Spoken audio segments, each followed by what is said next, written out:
नमस्कार, आप देख रहे हैं 9 भारत समाचार। नमस्कार, आप देख रहे हैं नवभारत समाचार। मैं हूं नेहा राठी। आइए देखते हैं आज की बड़ी खबर। एमएलसी बसपा राज सरैया ने कहा कि सभी पॉलिटिकल पार्टी के नेताओं को बीसी रिजर्वेशन पाने के लिए केंद्र पर दबाव बनाने में केंद्र का साथ देना चाहिए। बीसी रिजर्वेशन पर वरंगल ईस्ट चुनाव क्षेत्र के कांग्रेस नेताओं ने रांची में कॉर्पोरेटर गुंडेती नरेन के घर पर एक प्रेस कॉन्फ्रेंस की। एमएलसी सरैया कांग्रेस नेता के सदानंदम गजेला, लिंग मूर्ति, डीएस मूर्ति, परमेश्वर, रामूला, बाबू और अन्य लोग शामिल हुए। इस मौके पर एमएलसी सरैया कॉर्पोरेटर गुंडेती नरेन ने कहा कि सभी पॉलिटिकल पार्टी के नेताओं की राय इकट्ठा कर ली गई है। बीजेपी और बीआरएस के लोकल नेता बीसी रिजर्वेशन के लिए लड़ना चाहते हैं। जंतर मंतर पर हुई दीक्षा में टीआरएस और बीजेपी नेताओं ने हिस्सा नहीं लिया।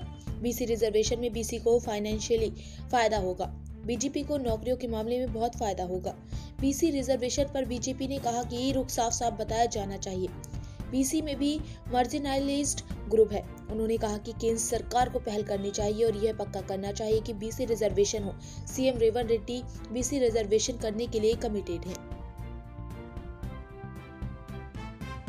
రాజకీయంగా ఆర్థికంగా అన్ని రంగాల్లో చైతన్యపరచాలంటే చట్టపరంగా వాళ్ళకు రిజర్వేషన్ కల్పిస్తేనే వాళ్ళకు న్యాయం జరుగుతుందని ఒక సంకల్పంతో రాహుల్ గాంధీ చేసిన కార్యక్రమం అదృష్టవశాత్తు మరి రేవంత్ రెడ్డి గారు కూడా ఒక అడుగు ముందుకేసి ముఖ్యమంత్రి అయిన తర్వాత మా నాయకుడు రాహుల్ గాంధీ చెప్పింది మాటలు కాకుండా చేతులు చేయాలని ఒక అడుగు ముందుకేసి శాసనసభలో శాసన మండలిలో డిబేట్ పెట్టి దీని మీద అన్ని రాజకీయ పార్టీల సలహాలు సూచనలు తీసుకొని వివిధ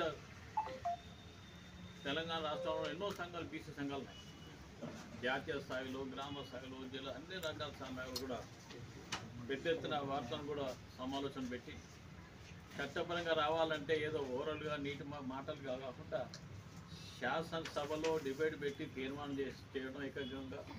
అదేవిధంగా మండలిలో కూడా నేను కూడా మండలి సభ్యునిగా ఉన్నాను కనుక ఆ మండలి కూడా డిబేట్ స్టార్ట్ ఒక డే అంతా.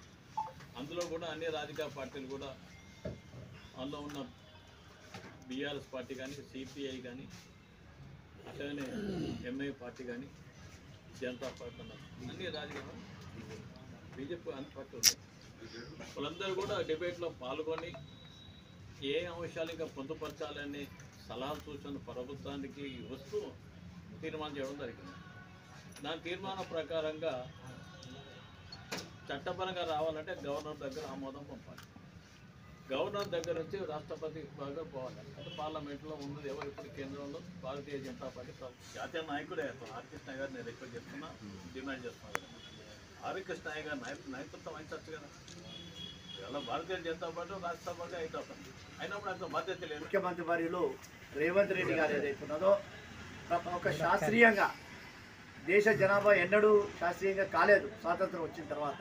అటువంటి దాన్ని ఏదైతున్నదో శాస్త్రీయంగా కులగణన చేస్తే బాగుంటుంది. కులగణన చేసి తదనుగుణంగా మనము ఈ రిజర్వేషన్ల ప్రక్రియ కొనసాగిస్తే బాగుంటుంది అని చెప్పి ఒక నిర్ణయం తీసుకొని 42% రిజర్వేషన్ ఇద్దామనే ఒక సత్సంకల్పంతో ఒక శాస్త్రీయ ప్రకారంగా దాని కులగణన చేసే విషయం మనందరికీ తెలిసింది.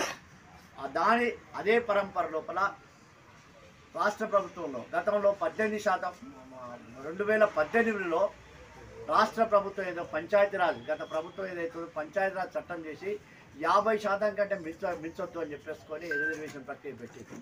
కానీ రేవంత్ రెడ్డి గారు ఏదైతున్నో విద్య, ఉద్యోగం, రాజకీయాల లోపల కరెక్ట్గా మేమెంతో మాకంతా అనే ఒక నినాదాన్ని బీసీలు కోరుతూ ఉన్నారు. వాళ్ళకి తదనుగుణంగా రిజర్వేషన్ పెడితే బాగుంటుందనే ఒక మంచి ఆలోచనతో ఏదైతుందో 2018 దాన్ని సవరణ చేసుకుంటూ గత ప్రభుత్వం చేసిన తీర్మానాన్ని సవరణ చేసుకుంటూ 2 జీవోల ద్వారా కేంద్ర ప్రభుత్వానికి అదేవిధంగా గవర్నర్ ద్వారా పంపడం జరిగింది. ఇంత జరిగినా కూడా ఇప్పుడు బంతి ఏదైతున్నదో కేంద్ర ప్రభుత్వం చేతిలో ఉన్నది. కాబట్టి కేంద్ర ప్రభుత్వం నిర్ణయం తీసుకొని చేసినట్టయితే ఈ 42% రిజర్వేషన్ ప్రక్రియ కొనసాగుతుంది అనేది మనందరికీ తెలిసిన విషయం. కానీ కేంద్ర ప్రభుత్వం దానిపైన తదనుగుణంగా నిర్ణయం తీసుకోలేక ముందు వెనుక ఆలోచించలేకుండా ఏదో ఒక కారణాలు నోటితోటి రిజర్వేషన్ కావాలి, నొసటితోటి రిజర్వేషన్ అక్కర్లేదు అన్నట్టుగా దాన్ని తీవ్రంగా పరిగణించకుండా దాన్ని పెండింగ్ పెట్టించిన విషయం మనందరికీ తెలుసు.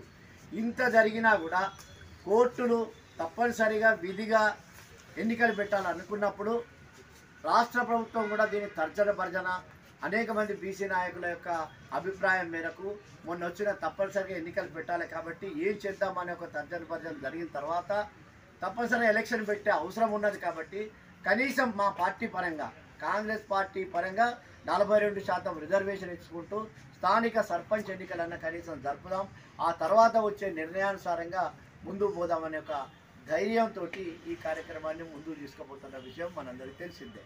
కాబట్టి ఇప్పటికైనా కేంద్ర ప్రభుత్వం మీద అన్ని రాజకీయ పక్షాలు ఒత్తిడి తీసుకొచ్చుకొని ఆ యొక్క నిర్ణయాన్ని తీసుకొని కేంద్ర ప్రభుత్వంలో చట్టపరంగా 42% రిజర్వేషన్ చేయడానికి అందరూ సంపూర్ణంగా మద్దతు ఇవ్వాలని చెప్పేసుకొని కేంద్ర రాష్ట్ర ప్రభుత్వాల మీద మద్దతు తీసుకురావాలనే అన్ని రాజకీయ పార్టీల యొక్క మద్దతు పొందాలనే సంకల్పంతో ముందుకు పోతూ ఉన్నారు.